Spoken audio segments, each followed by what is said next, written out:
Я вас категорически приветствую, мои уважаемые зрители, мои уважаемые читатели канала «Адвокатские войны».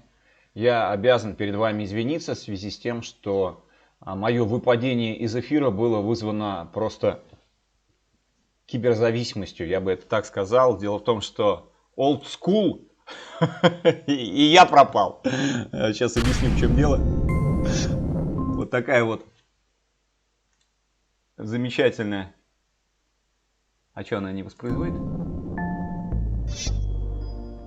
Да, вот такая вот замечательная игрушка, старая, 8-пиксельная графика, но так затянула меня, значит, абсолютно продуманная, ну просто великолепная и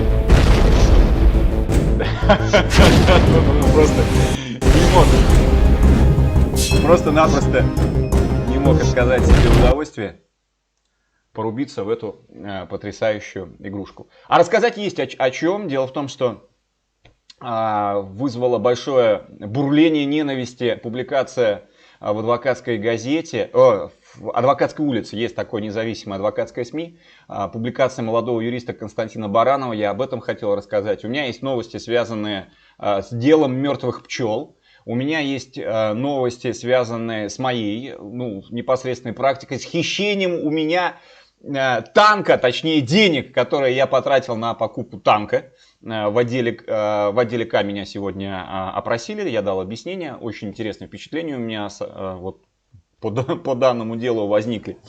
Интересно побыть на стороне, в шкуре, скажем так, потерпевшего.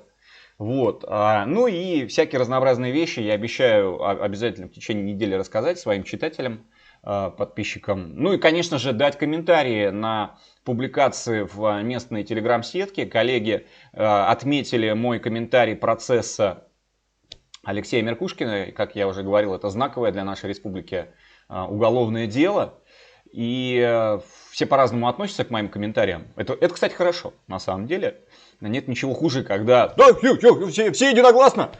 Вот это страшно. Вот. Но я вижу, что моя позиция вызвала интерес. Вот. Ну что, неделя еще продолжается.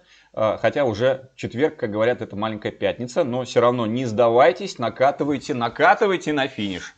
Хорошего настроения, читаем новости, следим за публикациями, в том числе и в нашем телеграм-эфире.